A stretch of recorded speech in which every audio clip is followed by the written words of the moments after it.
Good evening. The time is 6:30 p.m. Today is Tuesday, May 9th. I'd like to call this regularly scheduled Planning and Zoning Commission meeting to order.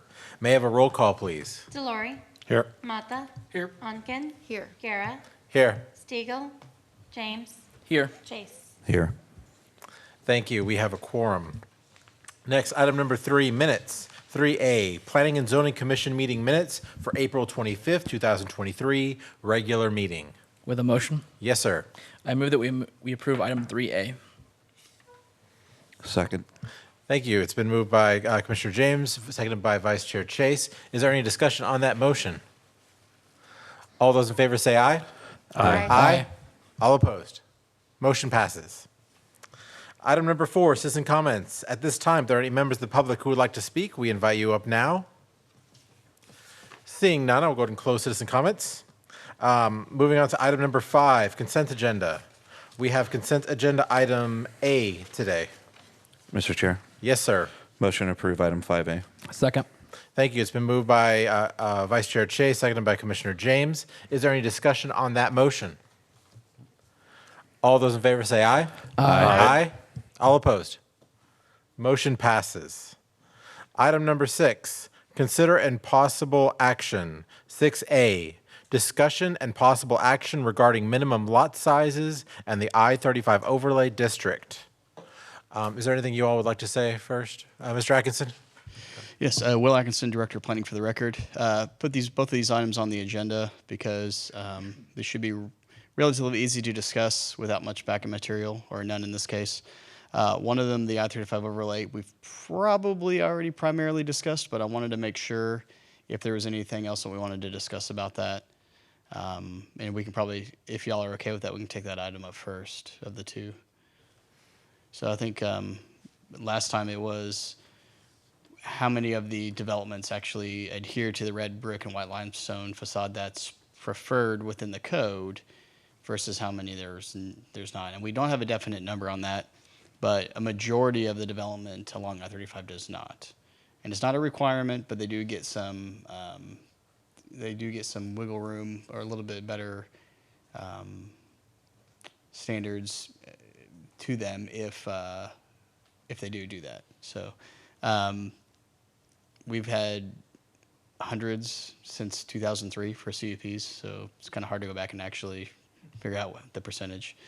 But the question to y'all, I guess, is there anything that we want to do in an unofficial manner, like a certain number, a certain percentage of it you want to see for development standards? Do you want us just to take that little bit out of the staff report? Is there any direction y'all want to see generally from it? Please keep in mind, though, that we can't really, we should strive not to officially amend the I-35 overlay because of the House Bill 2439 from 2018, kind of put in, it's kind of frozen in place as a preserved overlay district. So if we open it up to alter it, it might possibly get tossed out completely. So, but if we have an idea of what y'all are looking for, at least we can kind of work on that too. So. Thank you. Does anyone have any comments? Yes, sir. I have a question for the staff. Since a majority of the buildings do not adhere to zoning, I know what the code says, but is there a good example of what that looks like on I-35 that you might have for us? Well, the building that we are in is the one that everything stems from. So, but this one's a little bit more of a little bit better urban form, more late 1800s Central Square kind of feel. But the Target Shopping Center is probably the prime candidate. Most of the buildings in there, a lot of them have a mix of or something similar to the red brick and white limestone feel. I'm thinking the one that says Kyle ER, Chicken Express, Chick-fil-A. Oh yeah, Advanced Auto, even. CVS is quasi that. They have a lot of CMU, so they don't really have the white limestone, but they do have the color palette to some extent. Yeah, a lot of the ones over there in the Target Shopping Center, including Target and the side of Kohl's at least, facing Marketplace. So So those are your prime examples. Thank you. Any other questions or comments? So I know that it's not a requirement, and they've tried to sweeten the deal by incentivizing the developers in the ordinance. Are there any other kind of tools in the toolbox that we could consider going into? I know you said we don't want to amend this, but is there anything else available to us? Because it doesn't seem like many folks are taking up the city on this offer, and I want to make sure that, we've considered our options. So some of that is when they're having discussions with us, and occasionally they do ask that question. Okay, so we looked at the I-35 overlay. Do we need to comply with the red brick and white limestone? So for the last, what was it, 2015, when Howard started being the planning director? He kind of set the tone from that perspective. We just kind of carried the torch, where it's like we do like to see a little bit of variation throughout the city. So we'll definitely encourage you to do the red brick and white limestone, but if you want to do something a little bit different, that's fine too. So it hasn't really been a big push on the staff to try to really push that color scheme, the color palette or design standard. So if we want to start turning that back towards that, that's fine. We can start working with them on that. That's where it starts, at least, the conversations. But when it comes to other incentives, if you will,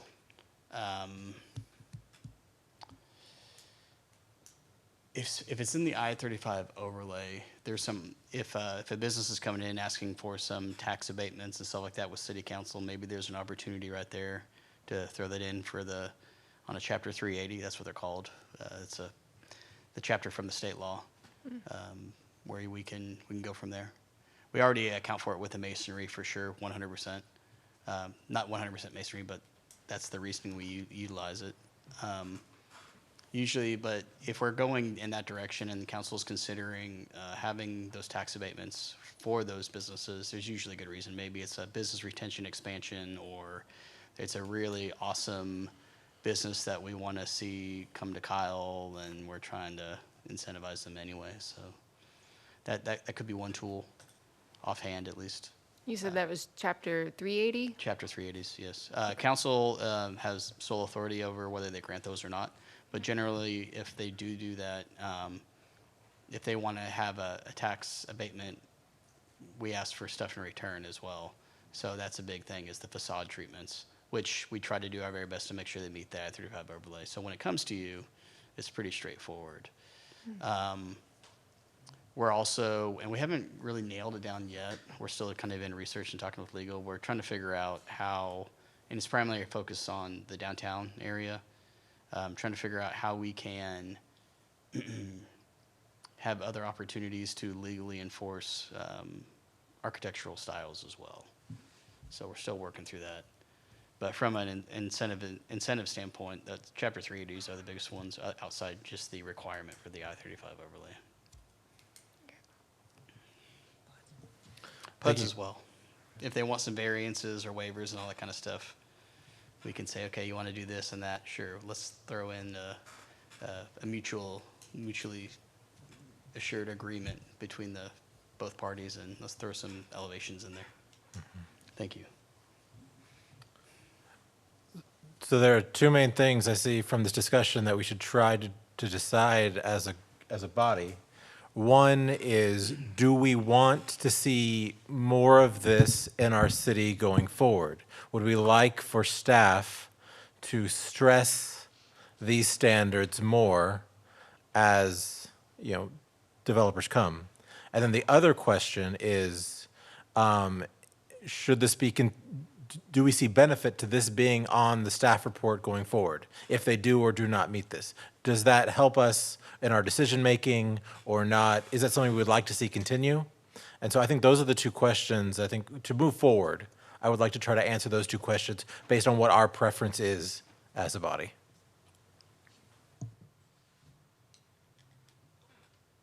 Does anyone have thoughts on either of those items? So I see the benefit, but I also see So to the uniformity, I get it. Right now we have an issue with, the P. Terry's, and that whole strip is just a whole bunch of different buildings going in. But that's passed at this point. And then I'm looking at, well, how much more land do we have on that strip? And does it make sense to continue that if it's in itself going to be standing out when everything else is different? So I think, one, it's good to keep it on the staff report as just a reminder of, okay, this is our process. And I have a feeling if that decision in 2018 didn't happen, we'd probably be having a discussion of, is this the right look still? So, one, yes, I'm fine with continuing on the staff report. Two, I don't know if it's something that I personally think we should continue to try to enforce and push, depending on location. I mean, that has a lot to do with it as well. So, Thank you. Does anyone else have any other comments? Mr. Chairman, Commissioner. I would just like to say that I would think the businesses that are immediately adjacent to I-35 like to have their own look and feel. That's part of their advertisement and their recognizable buildings and recognizable signage. I don't know if it makes sense to really push it along the immediate corridor there. And I'm not sure about the passing motorists that are trying to be attracted would benefit from that. Maybe it's kind of a, what can I say, graduated sort of thing, that away from the immediate vicinity of I-35, it might make more sense to try to be enforceable there.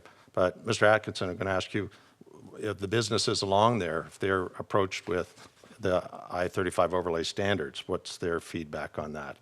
P. Terry's was used as an example, so how about businesses like that, restaurants and so forth?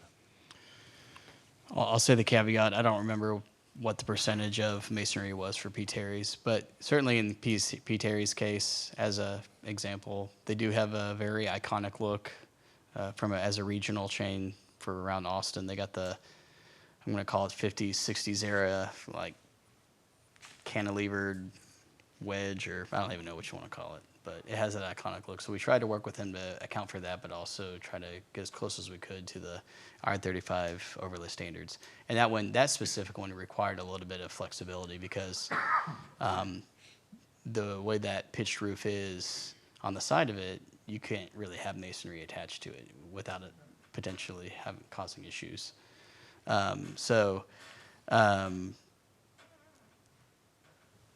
started going off on a tangent. What was your question? I'm Well, so the sorry. question was more of a musing rather than a question. I wonder if it makes sense to try to apply the standard more towards a business in the kind of second level or further away from the immediate corridor, like the frontage road vicinity. And I'm kind of opening that up to my fellow commissioners.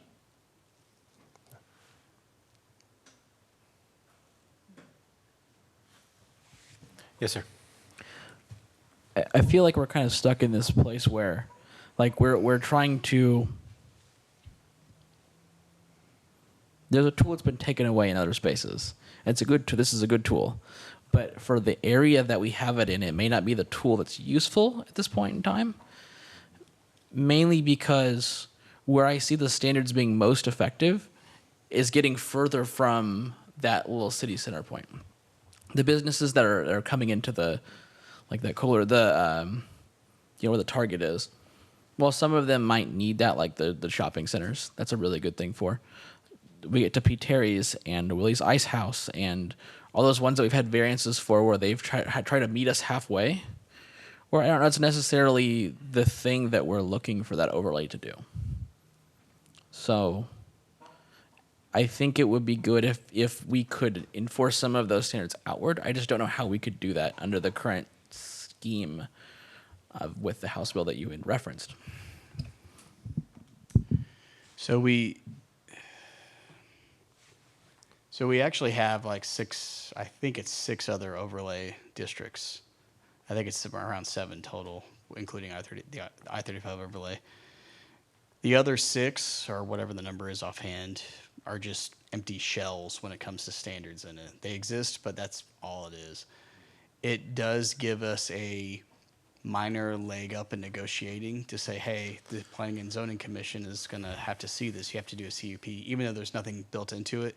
So that gives us an opportunity to talk with the applicant and make sure that they understand it needs to be more than just an R-panel steel building. So we do work with them. It is a small tool. And it's sometimes one even internally that us as staff are like, oh, I guess they have to go get a CUP. We're like, well, so we start talking with them and we try to get the best we can out of it. So,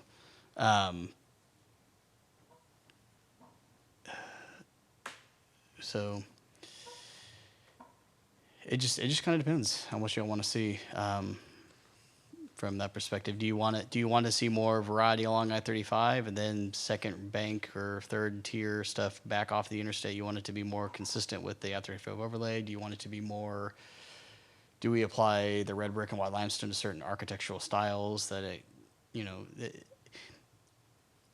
I suspect it probably fits better in more block form architecture, like City Hall and stuff like that.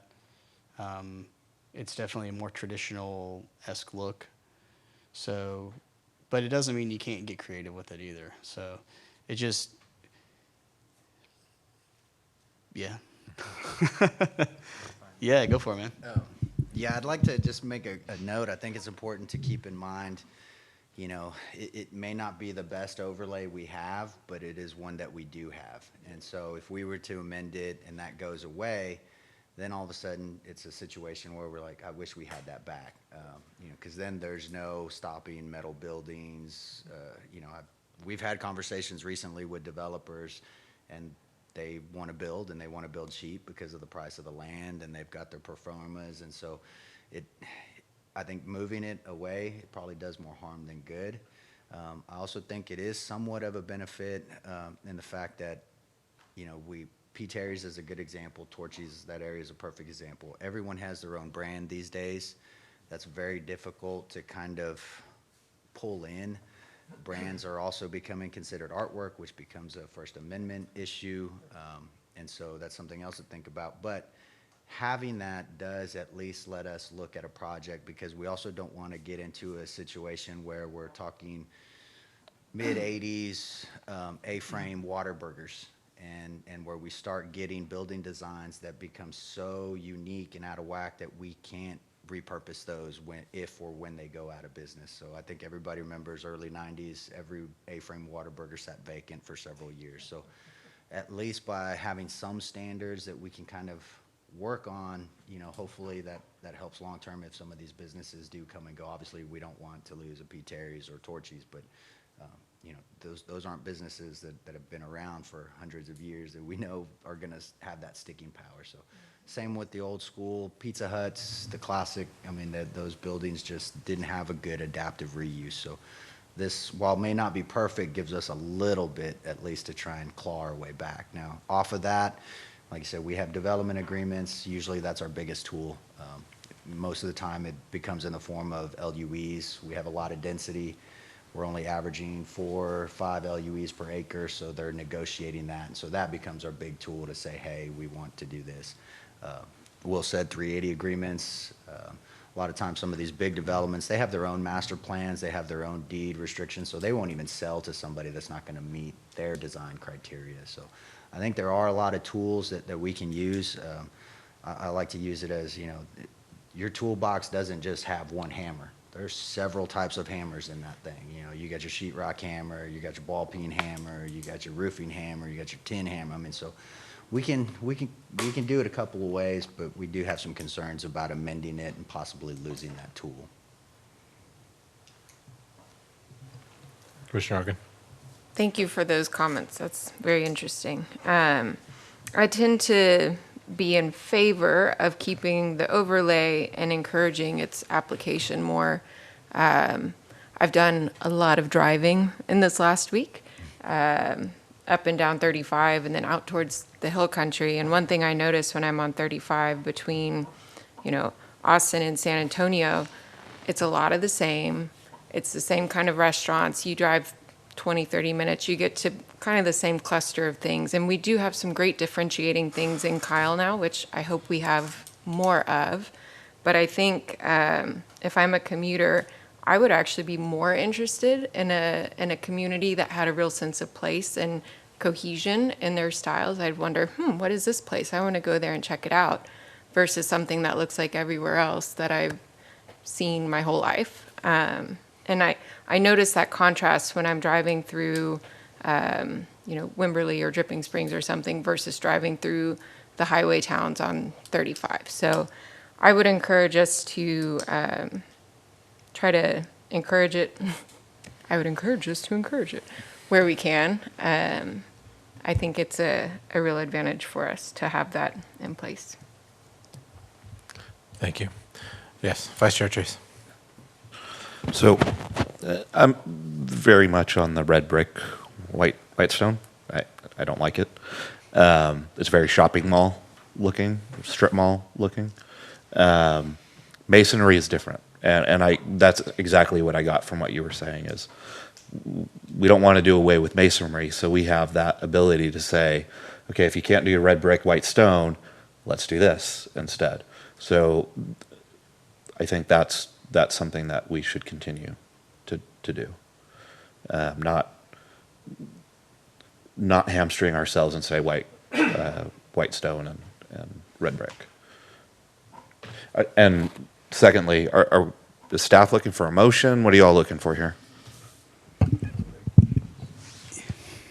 I would say yes. If it was more of a consistent conversation across the board for preferences, I think it'd be a pretty easy direction without actually stating it. But if you don't mind. Well, I think we're in agreement that we should keep it on the staff report either way. That, I believe, we can agree on. So I guess we can do this in two separate pieces since it's two different things that I suggest we talk about. First, I'll make a motion that we keep the staff report telling us if it does or does not meet these standards in the I-35 overlay. Second. Good. Is that motion clear? Okay, good. Any discussion on that motion? All those in favor say aye. Aye. All opposed? Motion passes. Okay, now there is the other item as to if we would like to see. Now, I think I would also say we all agree that we don't want to change the code. We want that to stay the same. The question is, how far do we recommend? How far do we encourage businesses to meet these standards? And that is a hard item to motion because it's a bit more of a art than a science. But if anyone would like to make a motion, yes, Vice Chair Chase. I'll take a crack at it. I motion that we continue to encourage and enforce, what is it, four-sided masonry currently? Four-sided masonry throughout the I-5 overlay. With the motion? He just made a motion. I want to make an amendment. Oh, someone has to second the motion first. Is there a second? I will second that motion. Go ahead. With a motion? Yes, sir. I move that we amend the main motion to include the words direct staff to do that item for the purposes of how our body works, if that makes sense. If I may, Okay. as a question, do you mean determine when it's appropriate to enforce the red brick and white limestone? So Or- if the main motion is to continue to enforce, we don't necessarily have that power as the body, but we can direct staff to do that because that would be within our purview to do. The code in itself, the I-35 overlay, gives you the authority to enforce the masonry. That is y'all's power. We. Staff brings it to y'all when we feel that it meets the spirit and the code of the I-35 overlay for y'all to consider. And I would like to expand on that. So you do have that authority. If there are things that you're seeing that come in and you're not happy with, regardless of staff's recommendation, you can recommend denial. You can cite, hey, we don't like this look. We think this is to Anytown USA, or we don't like this design. I mean, you do have some latitude there. So I would say if there are certain things you like or don't like about the code that you want to send us and say, okay, hey, we're okay with the masonry, maybe not the color palette, or maybe we don't like such crazy signs, you know, things that we can kind of give feedback to them. We can kind of prep them for, hey, this commission's not going to like a certain thing, or this commission is looking for above and beyond what these minimum standards are, and we can relay that. But you do have that authority to enforce that. So I don't think the motion would need to amend it to direct staff, because I think that is your purview. Okay. I have a motion on the table. We do not have a second yet. Do you? Withdraw my motion. Okay, it's withdrawn. So we're going back to the original motion about the four-sided masonry. Is there any discussion on that motion? Can you restate the motion, please? Someone read it back.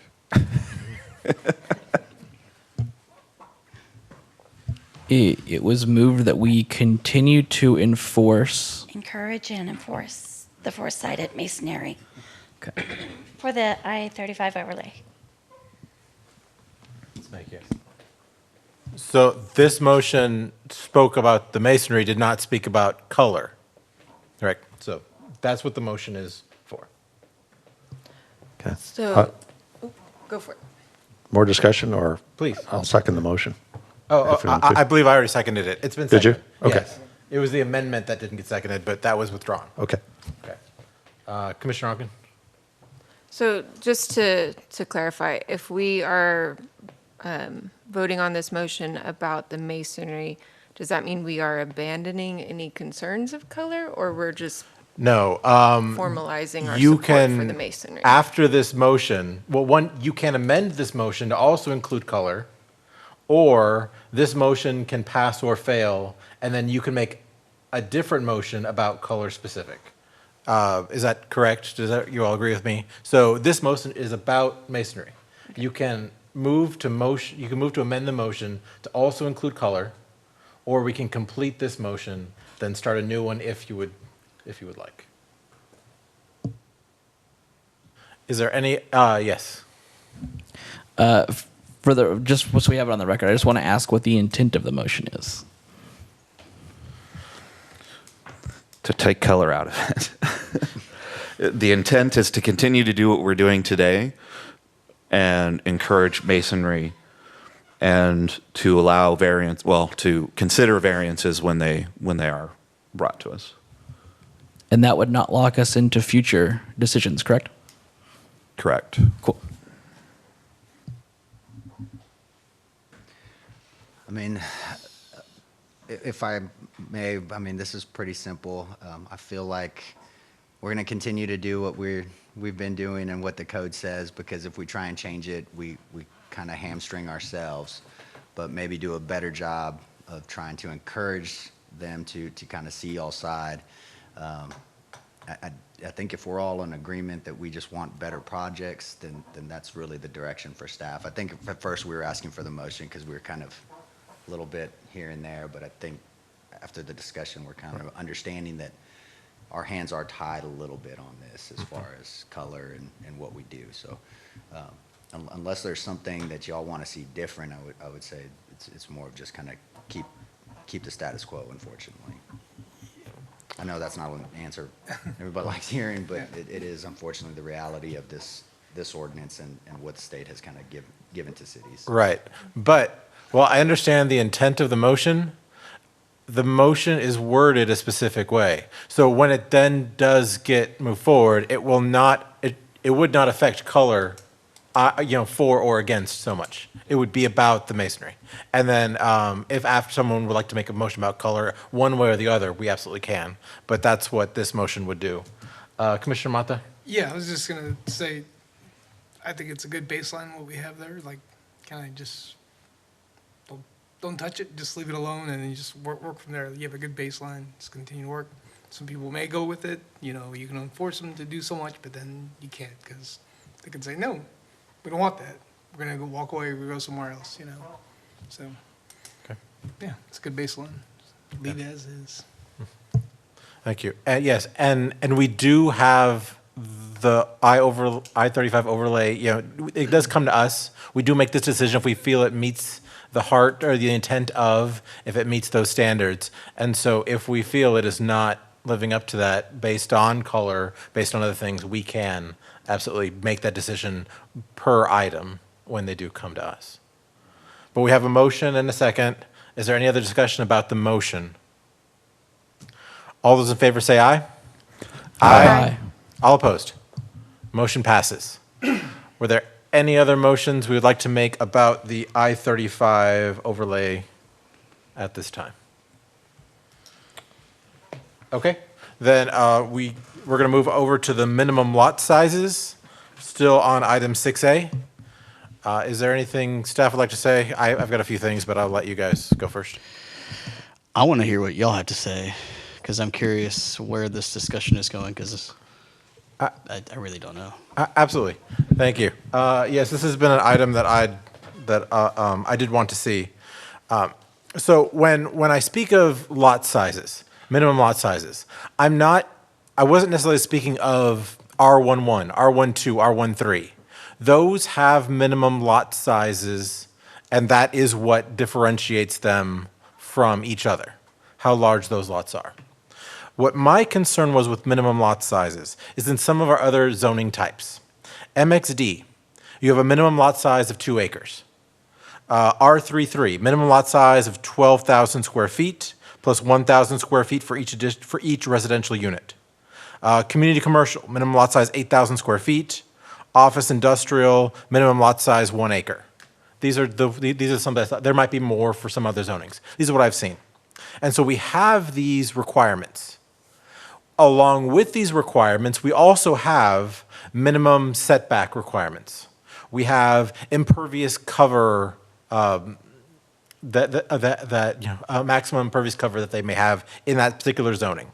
We have minimum unit size. So with things like R33, a unit size must be a certain size. And so what my thought is, the minimum lot size in these situations is unnecessary. We already have those other things in place. We have the minimum setbacks, the impervious cover, minimum unit size, and the minimum lot size, I believe, could be arbitrary in many situations. When Virginity came and spoke to us about some of the best lots in our city for city revenue per buildable acre, they were oftentimes smaller lot sizes. And so while I think it is important to keep these safeguards in place, the minimum setbacks, impervious cover, unit size, the actual minimum lot size can be arbitrary and make a lot larger than it needs to be for a specific purpose. So when someone comes and asks, I would like to rezone this piece of land from wherever it is currently to MXD. It will have to meet certain things when they build, but does it have to meet a certain size just to be called MXD? That is the question that I've had that I think we might want to evaluate. Yes, sir. So what's staff's kind of position on this? Because I'm thinking of like this corner lot right here, right? That city just purchased, and say we sell it to a developer that wants to do MXD, that is outside of the minimum lot size, right, for MXD. Well, what else can go there? I know retail, obviously, yada, yada, but.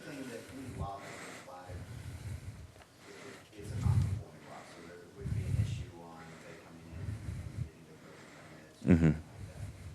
Where those really come into play is if you have, if you're subdividing and you kind of don't have the lot sizes. Mhm. I do agree, Mr. Mayor, that lot sizes are arbitrary to a point. Mhm.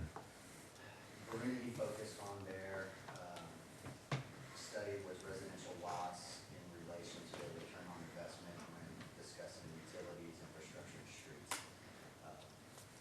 It's not so much centered on other aspects that you have to deal with from a planning perspective. So normally your lot sizes are based on what kind of uses are going to go in there. So when you plat, you're guaranteed two things. You're guaranteed access and you're guaranteed utilities. I have been in communities where minimum lot sizes do not exist in commercial areas, and they're like with anything, pros and cons. The pro is you're not hamstrung, you're not pigeonholed into something. At the second instance, some folks that have land that want to develop don't care about long-term, don't care about planning, they just want to parting off some lots, and so you do end up sometimes. I've seen people plat off a lot thinking they're going to sell 10 lots, and they sell 0 because they're not wide enough to meet anything. So you do have minimum setbacks. Those are going to dictate your minimum lot sizes for the most part. For frontage, I mean, if you have a 5-foot setback, you obviously know you can't have a lot that's only 15 feet wide. Sorry, thank you for that. So it is important that we look at that.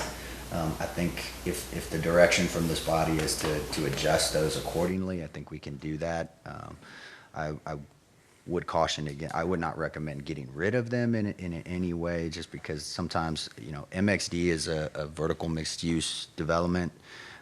It's going to be a little bit higher intensity. That's why it does have those higher lot sizes, because you're just going to need that minimum to make it work. What we don't want are look like a community like Marble Falls. I love Marble Falls, but it is one giant curb cut from the north end of town to the south end of town. That's because they do not have minimum lot sizes. And so every time you subdivide to get that street frontage, whether it's 15 feet because you're doing a little strip center and you're going to condo regime that out, now all of a sudden you have to guarantee them access and a curb. And when I say literal open curb, you won't see many curbs on that stretch of 281. So that's something we need to consider, especially area on Veterans Drive, the downtown area. Do we want some of that? Now, it makes sense. Some of these older buildings, the way they used to build common wall, you can have those tight, narrow, kind of shotgun style buildings. So maybe it makes sense for there. So if the direction is to lower to kind of fit more in Varunity's vision, then that's something we'll probably tackle naturally, just because that's going to be our next step.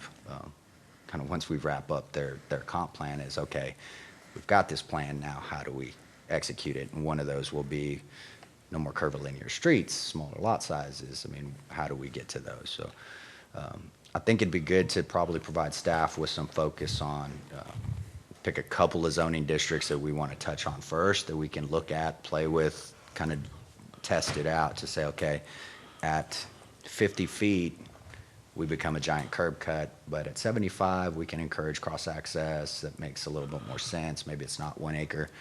But some of that's also driven by how you get your septic, how you get your sewer. So can't really lose all of them, because if you're on septic, the state has a minimum lot size that you have to meet in field rules. So we'll just need some direction on what are those zoning districts we want to analyze and whether we want to go up or down. Vice Chair Chase. And I know there's parking requirements, all of that's involved with that. If I can, if the chair's willing, I'd recommend that staff kind of go back based on those examples. Verdunity. There you go. Okay. Those people. The consultants. Based on their recommendations and have staff kind of start looking at some of this stuff now instead of later, and bring that back for further discussion, because I'd like to see some information as well, kind of backing up whether it's a good decision. I agree. I think minimum lot sizes can hamstring us, but at the same time, it also can protect us in certain situations. Parking being one of those, just off the top of my head. While I'm assuming MXD probably requires some of that 2 acres. It might be a little too big for that, depending on the size of the development and number of units, et cetera. But that would be my recommendation. Any other discussion?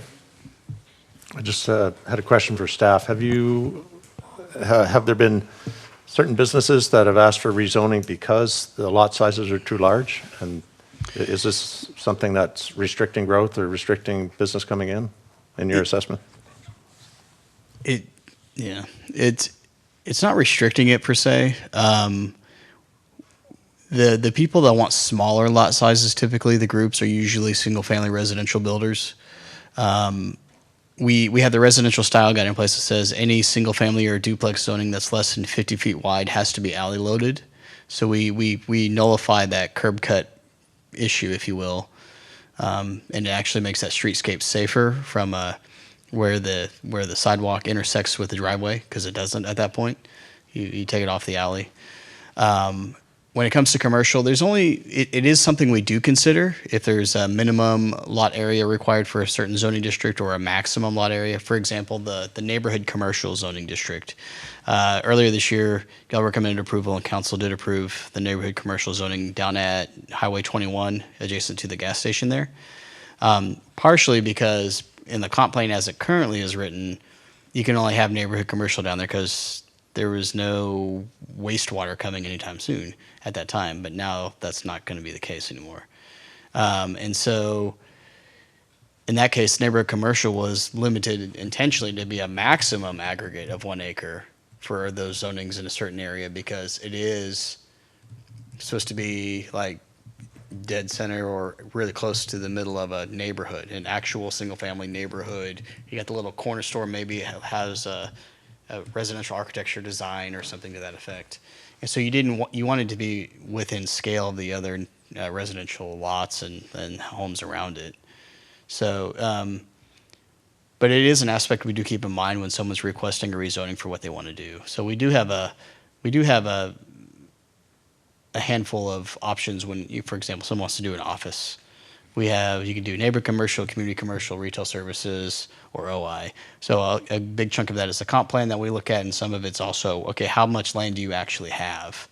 And that also limits it as well. So if we start looking into this and it's appropriate that we adjust or propose adjustments to the code accordingly, something that seems usable and fair and not arbitrary and seems reasonable, sure.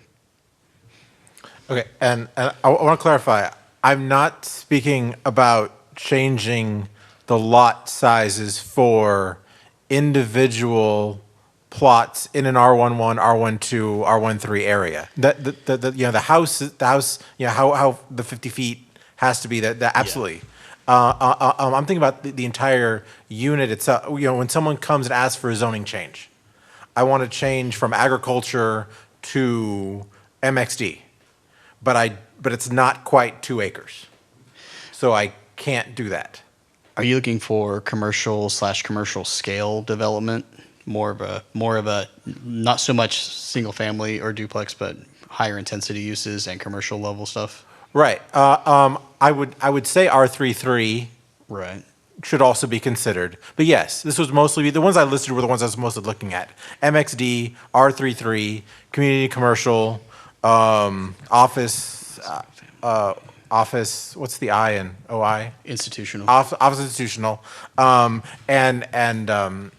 Yes, there may be some others like that. I didn't see one for neighborhood commercial, but if there is one, that one should be addressed as well. And so yes, I agree. This would be mostly those things, but MXD and R33 would be the two that would also include living units. And again, the units themselves, I would not say they should be smaller. The size per unit, absolutely, but the actual to be able to make a plot of land, that zoning now, MXD, R33, that's what I'm considering.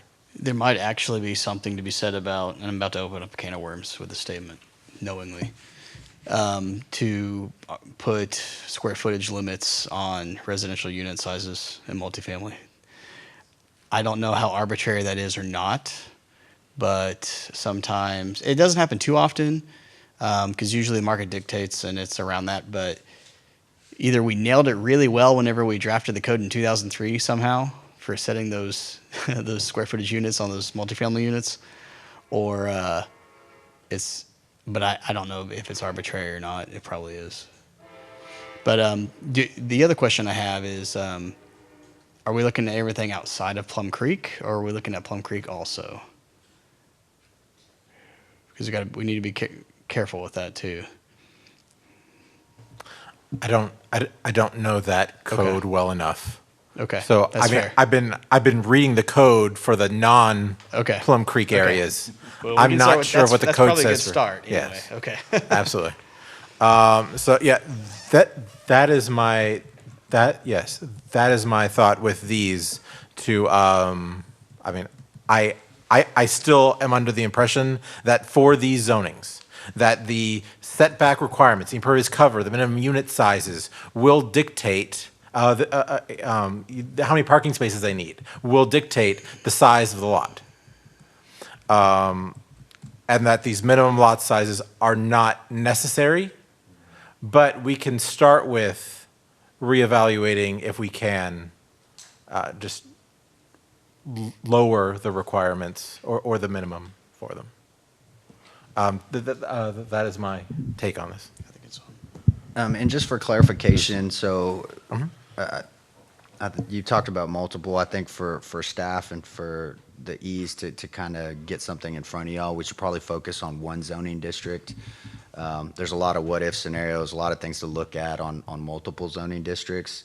I would recommend, it sounds like MXD is probably the one that we've identified the most. We can test that one, bring it back to you and say, okay, at this minimum lot size, this streetscape would look like this at this minimum. So just so we can kind of see, I don't want to put a bunch of apples and oranges in front of y'all and you're trying to pick which one you like. I think it's if it's okay with y'all, if y'all can kind of give us a little bit direction on what zoning district and what your thought process is, just so we can have a little more success bringing back something that'll suit y'all's needs. No, yes, that's fine. Out of the ones I listed, MXD is the one with the largest minimum. So I would say that would be a good one to start with, because if any of them do change, if any of them would be an issue, I think that one might be the main one. Staff need a motion for that? Consensus direction, is that all right? I think we can sense the direction pretty well, unless there's any objections to that. And speak up if there is. Please.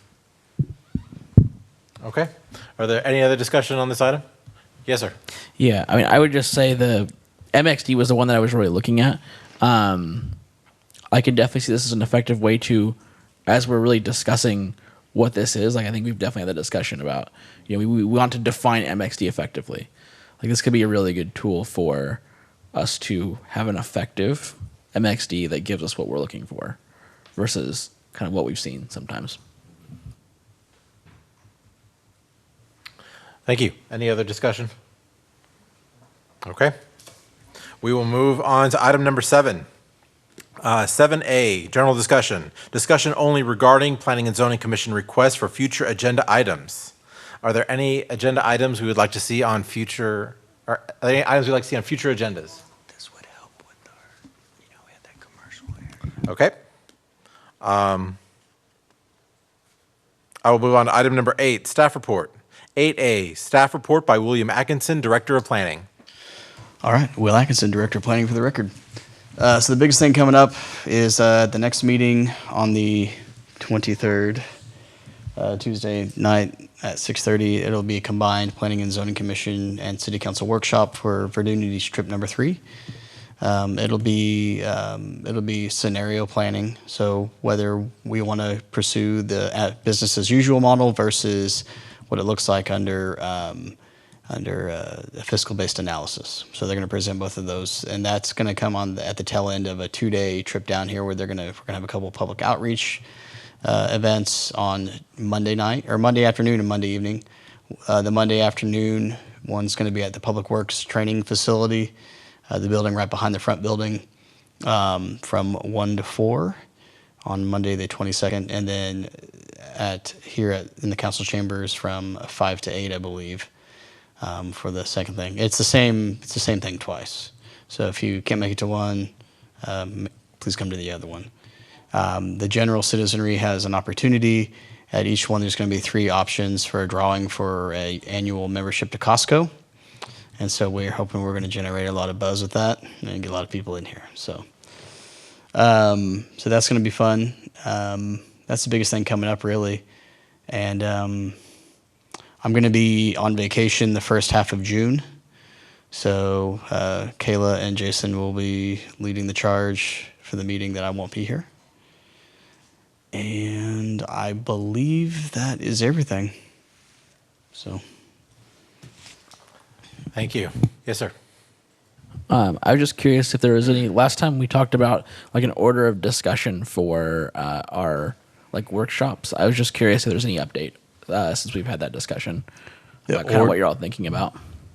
Oh, for workshop items? Yeah. So that was kind of this. So I think what we're going to try to do is have something on almost every agenda moving forward. We're going to have discussion and considering possible action. Probably not next time specifically, although there's going to be at least one action item that you're going to need to consider before the actual workshop.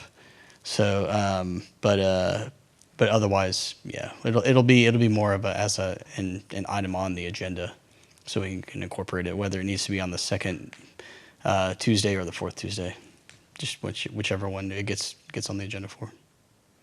Does that make sense? Okay, thank you. Item number 9, adjournment. I'd like to make a motion to adjourn. Second. Been motioned and seconded. All those in favor say aye. Aye. Aye. All opposed? We are adjourned.